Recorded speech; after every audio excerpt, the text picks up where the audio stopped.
모두 끝났습니다. 1세트 대결을 시작합니다.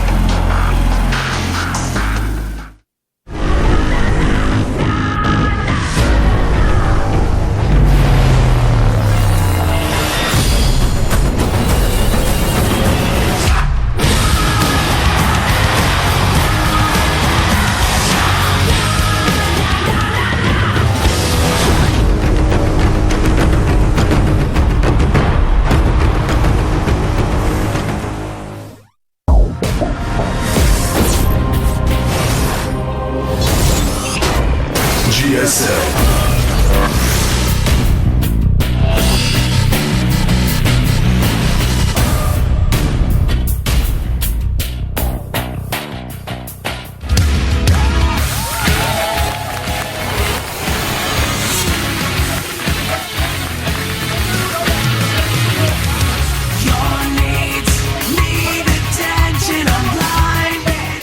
Well, we're back, guys. Is Nesty going to turn this around? I actually have no idea. Well, if he doesn't, does that in fact mean that next Thursday there is an asteroid that is approaching Earth that must be destroyed by Nesty's fist on that day, and he can't play the round of 4? Is that what that means? I thought normally what he does, he puts on those little cooking mittens and just catches it out of the sky. Maybe he does. I'm not sure. He doesn't want to burn his hands. He uses those to play He the game. brings up some potatoes in tinfoil and puts them on it to heat them up and cook them because it's like in the atmosphere. It's got to be convenient. All right. I don't know, guys. Bjorn is actually playing so well. Yeah, he is. I mean, on a completely serious note, I am totally blown away that that's Bjorn. Yeah. That's Bjorn's Terran that I'm watching and casting. Well, right now he's looking like the number one Terran that we've seen in the GSL this season. Wow. Yeah, I said that. I went there. You went out on a limb there, Tosis. I respect that. I respect the risk you took there. It's bamboo, Tasos. It may bend, but it never breaks. Well, let's see if Nesty can never break here. If he's going to come back with 3-0 or if Bjorn's going to close this out, move on to the round of 4 in this GSL Code S.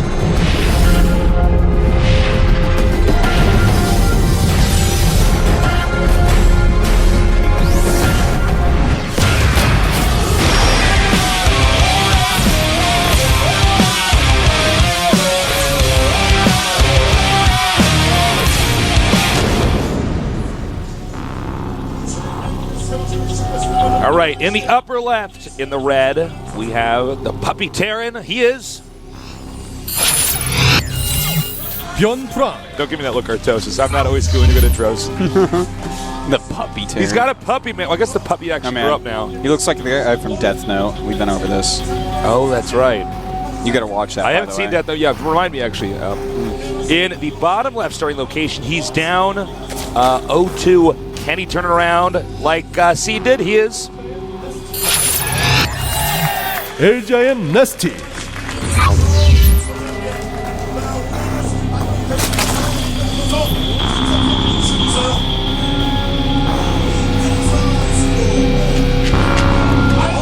all right. So in Toon Valley, this is one of the smaller maps, and it's a little bit problematic sometimes for Zerg in that sense. It's not. Well, actually, we rephrase it. It's smaller than some of our other maps. Oh, right. It's mostly it's that guy. He's back again. Welcome back, friend. I like that sign too. Now, he's mostly human. He's mostly human. Who are we kidding? If he's not like Perseus, okay? Like that's like half human, half god. No. He's Cronus. He made the gods.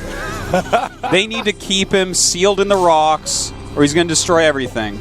Because no half god, half human can take him out on a flying horse. Hell no. You know, if you're one of these guys that's actually stuck in Code A constantly, that's actually in your Sisyphus, man. In the myth of Sisyphus, true. You're the guy who pushes the boulder up. You go high up enough in Code A, and then you fall right back down to the bottom. What is Younghua in Code B this whole time by still being the level he is at? I think Code B is actually Hades, Artosis. Is that what that is? Yeah, I think so. So the first round of Code A is basically You're basically trying 6. to get it. Yeah, exactly. You're trying to get it Hades. Now, we got double barracks after Command Center. This is all very textbook, guys. It's funny, you know, when we saw Starcraft 2 come out, that nobody was doing Command Center first. It didn't seem like you could do that, but in fact you can.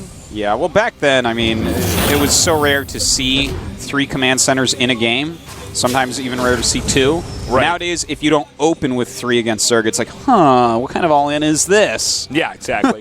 Which is, like, hilariously ridiculous. But that is the change that has occurred. And ST, once again, has gone for the triple hatch, of course. But he's going to have to defend a lot better this game. These are kind of close positions. Not quite as bad as if, you know, they were on the bottom like you could be on the ladder. But, you know, it's kind of rough. You'd rather be diagonally across. All right, now we got Beyond now scouting an ST. Sees there's in fact nothing abnormal going on. Let's quick check how many drones does he have. Okay. You can actually tell a lot. If you can't see everything, just check how many drones Zerg has. It tells you so much. It does tell you quite a bit. Now, Beyond is stop making Marines, and I think the style that he might be going for here is the little Marine push. And this is something that we've seen pop up in Korea a little bit because the Hellion pushes aren't really working like they used to. Against really greedy play like this, some Terrans now are making a bunch of Marines and just going, 5 Marines, 7 Marines, 10 Marines, somewhere around that area. They start to push a little bit and force a lot of Zerglings because the Marines actually can battle Queens reasonably well. All right, so he's going to go ahead and move out now. And in fact, he does get a Queen here. There's not a lot over here on this side. And this is so good here. He's going to have to... He's totally abusing the terrain here. Yeah. And there's really no... Oh, nice, smart move to make an extractor there for now. He can cancel that later. And he gets the Queen! Wow. Well, this is already doing a great job, and 2 more Marines coming up from the other side. 2 Queens coming up to try to help out, too. He does not want that bunker to finish, that is for sure, and he has to cancel. He just has to cancel, So Nesty does hold, but this was a nice little attack. He actually forced a couple drones not to mine and turn into geysers. He killed a Queen. He forced 2 other Queens to walk over, which forced Miss Larva Injects, Miss Creep Tumors, forced a lot of Lings to be made. That was actually more effective than most Hellion harassments that we see nowadays. Yeah. I like the you new can really style only people are do that on maps like this because of the rocks separating the bases. Queens suddenly are so unbelievably immobile off the creep. Yeah, or if they have a faraway third, a reasonably faraway third, sometimes you can do that. The key behind it is there a big distance? Is there a big gap between base number 2 and base number 3? And can you get there reasonably in a reasonable time? On this map, being one of our smaller GSL maps, yes, you can. Yeah. Well, is Ohana smaller than this map? Yeah, it is. Yeah, right. Sure. Okay. But Ohana not being played in this series. We have 2 huge maps after this. So really, Nest right now is just trying to get through this one because he's trying to survive this game. Yeah, I mean, the next map being Atlantis Spaceship, he should be able to tie it up 2-2 in my opinion there. So we'll see if he can actually get through this map, though. That's the important part. Now, he's getting a Baneling Nest just in case, a Macro Hatch as well, getting his speed. The Hellions are out now, so it's like phase 2 of the pressure, of the harassment. And, he has... Let's see how many Queens he has. He actually has 5 out right now with speed on the way. So that's actually reasonable. He did lose a Queen early. So 5 Queens, not too bad right now. All right, I think for the time being, this game so far is matching up with, what this entire series has been looking like. Very one-sided. Beyond making several good decisions and following through with them. Yeah. Sometimes you get these players, they make good decisions, but they can't execute anything. Yeah. But you know what? It's not like Nesty's hella behind. Beyond's pressure was good, but the one thing we can say is that Beyond's next pressure has to do something as well, because he never went for a 3rd command center. He hasn't gotten any engineering base, so he's not really gearing up hugely for the late game. And Nesty, with 3 bases and a Macro Hatch about to finish, he's making a ton of Lings and Banelings right now. So this next pressure, I don't really think it's going to do anything. And I think Nesty's actually going to come out and be ahead in this game in a moment, as long as he can crush this attack. All right, so the creep spread's been pushed out here pretty damn well. Now, obviously, we're going to see if Beyond can actually clean that up. Now, he did isolate these 2 Queens. That's really annoying. That's so good, man. He wanted those to help target down any medevacs. But here come the Banelings. He needs to pick up. Very nice, he does. And the Banelings connecting. Well done. He gets out of there with most of his units, but that was still a very strong attack. And in fact, this Baneling counterattack can be pretty scary. He doesn't have any siege tanks. Really what he has here is Stim and his wall. And he shouldn't have made the 3rd base over here. He should have made that in his main. That was not safe. Yep, that was a little bit too greedy. Oh my God, but he came out here and actually killed off these banelings that were in the making. Canceled third command center. Now he's going to pick up again here in a second. Yeah, definitely has to pick up Yoink. again.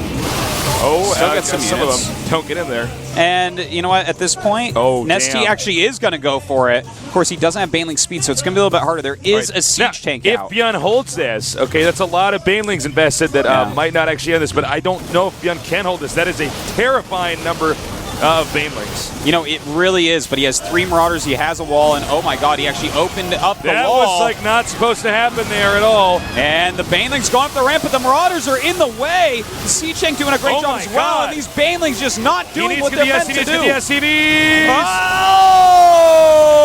How many killed? 22 so far. It's up to 25. The Zerglings still trying to get some. Will pick off that bunker, but that's about it for the attack. He's killed 25 SCVs. And as we've seen the supply, that's reflected exactly there. It's 60 drones now to 40. And oh my God, he actually was doing a drop.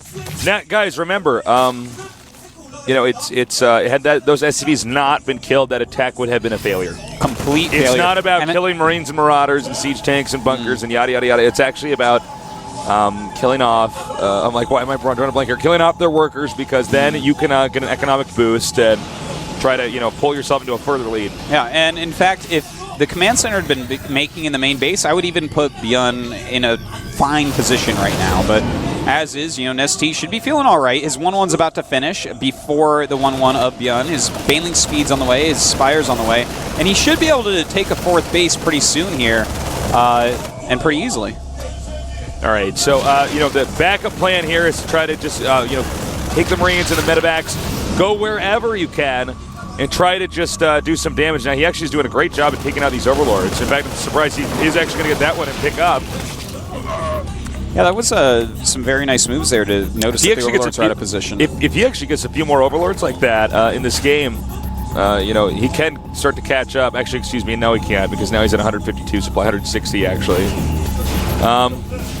So, well, let's see. The Spire's done. Mutas are on the way. Note he gets the Muta upgrades before actually making any Mutas. So he's definitely going to be investing in those in the late game. Yeah, definitely. Would not be shocked if we see, you know, a Broodlord tech later on. Broodlord's not bad on this map at all.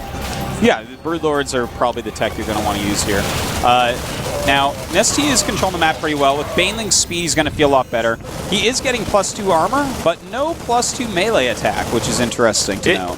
It's also interesting to see that you can see Bjorn is actually carving out the rocks in the center left, because it looks like he probably wants to put a planetary there, so it's easier to push, and he still has an Expo. And he needs to actually not be out on the map like this. He cannot do this. That's right. He's going to have to pick up if those Oh, nice little drop over here. Ooh, very nice drop indeed. And, I mean, he'll save the hatchery, but little moves like that are great, especially considering, well, where are the Mutas? There they are. There they are. And he draws them back, so he will be able to clean that up.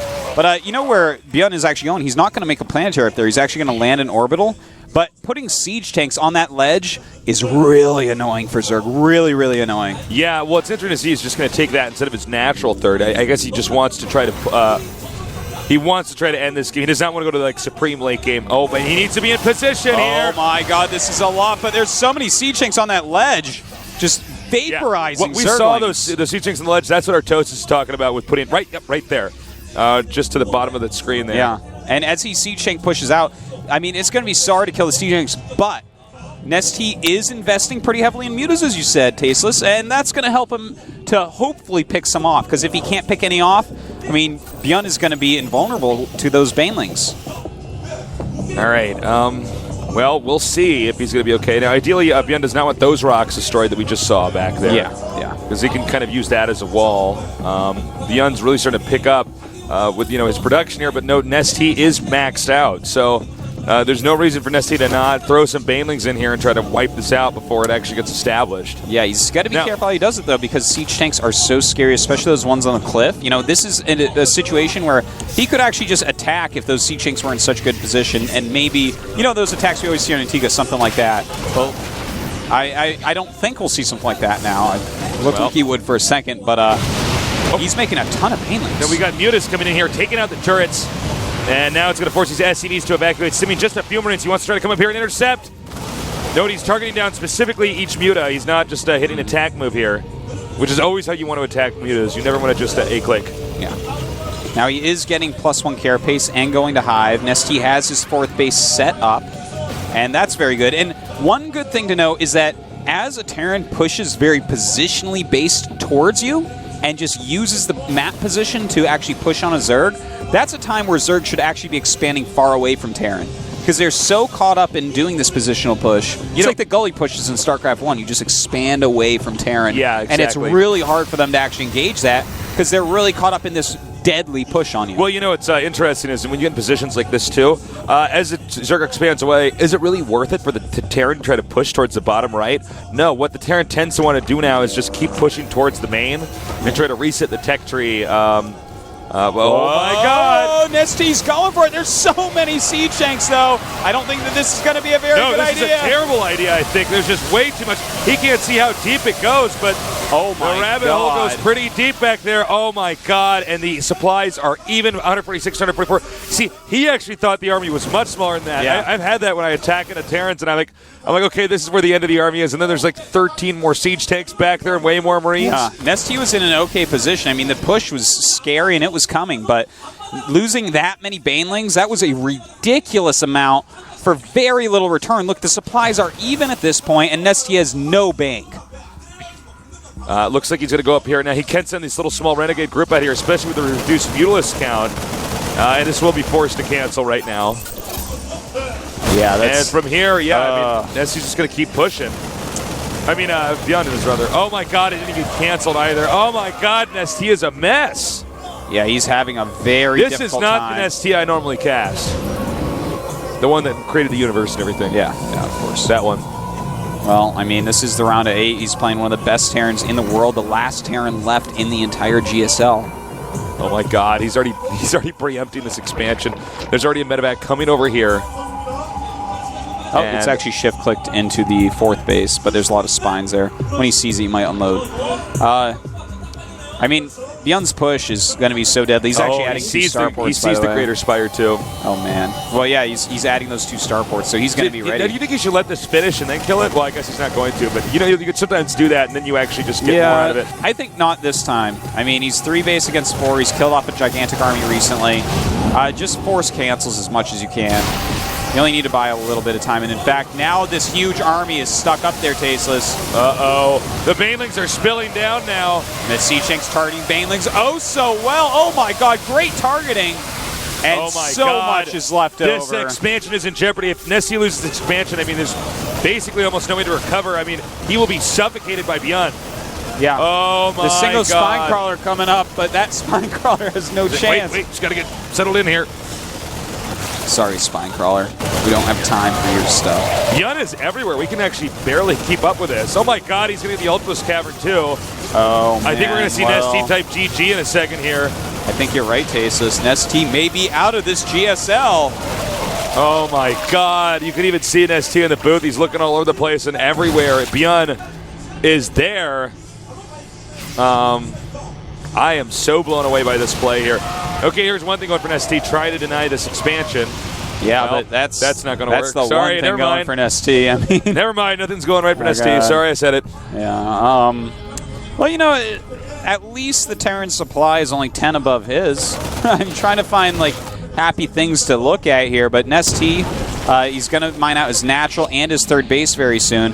Beyond, he has that 3rd and his actual 3rd. I don't even know how to call these 2 thirds what they correctly are, but I mean, he's got plenty of mining going on is what I'm trying to say here. I think Beyond's actually just going to try to max out again and just push in there. Now, there's some Broodlords coming up here. Yeah, but there's a lot of Vikings popping out right now. There's already 6 out in the middle. Does Nesty actually see the Vikings? Does he know? Nesty actually does not have the vision of what a Zerg should have right now. He's actually completely stuffed into his base. Well, he's got like no creep, no units, no expansions. This is really, really bad. If he wins this one, I will be truly impressed. All right, now you can see he's starting to chisel away at this base. Now, with the Vikings going back towards the turrets, it's going to be very difficult for these mutants to actually do any damage. Remember, Vikings have insane range in the sky. Yeah, 9, man. It's pretty crazy. And why is one of these medevacs full? Oh. Nope. I thought he was going to go drop with it, but no. He just got a full medevac with his army. I know he's going to drop with that one. Okay, good. Don't worry, Tasteless. You got my back. Oh my God, beautiful fungal there. That's what he needed to do. And, well, he's going to continue to fungal stuff, but, I mean, does he have enough here to actually even hold the Marines? All he has to do is get underneath the Broodlords. And with no more infestors with any energy left, these Marines are doing a great job, but actually the Broodlings with 3-3 doing a good job as well as some Banelings rolling up. All right, you can see, there's a lot of Vikings out here, but if he can just take out this orbital over here in time, he's going to be in perfect shape. But he's getting under here. He needs to get some Banelings or something like that to get under there. Oh, really nice. He's going to take out all these Broodlords. Yeah, he's losing way too much right now. I mean, he's doing his best he can with these Broodlords, trying to kite a little bit, but they are way too slow. We got to drop over here at this base.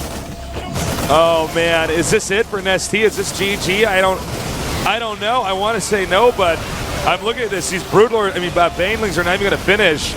And the one result I never would have expected is a 3-0. Yeah, of course. With Nestea losing. I mean, no, never expected this one, Tasteless. But Bjorn has played just magnificently, and Nestea has not been able to keep up. That's it. GG. Wow. And Nestea can't be happy with that.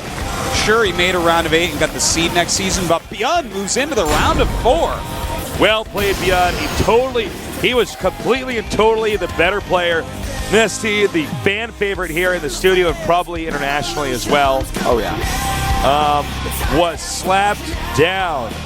Completely and totally outclassed by Bjorn. Bjorn was everywhere. Yeah, he was. It was like a phantom there. It was like a clean gumi. That map was like a haunted house for Nestea. I mean, really impressive showing there, man. He's going to be really hard for, let's see, he's actually going to go up against Seed.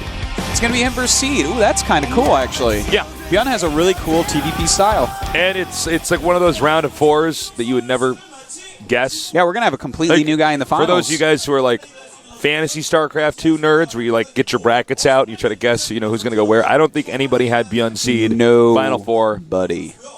Someone's like, I did. No, you didn't. No, you didn't. You're lying. That's weird. Why would you lie to us? We don't even know. Why do you think we can hear you? All right, stop talking to your computer. That's weird. He's like, it's not weird. It is weird. He's like, oh, don't argue with me. No, but really though, Seed and Bjorn, huh? They're good, man. Well, they're great. It's their time. It's nice to have new stars too. Well, now we're going to have 2 older stars on the other side, MC and either Nanawa or DRG. Yeah. And these even though Nanawa, established players. Yeah, Nanawa hasn't been in the GSL forever, but he's been around in the scene like dominating for a very long time. I'm excited. I can't wait. I hope Nanawa wins. Well, I do too, man. But we'll see that when we come back. Well, we'll see. Yeah, we're going to take a quick break. But when we return, we will have DRG against Nanawa. Stay tuned.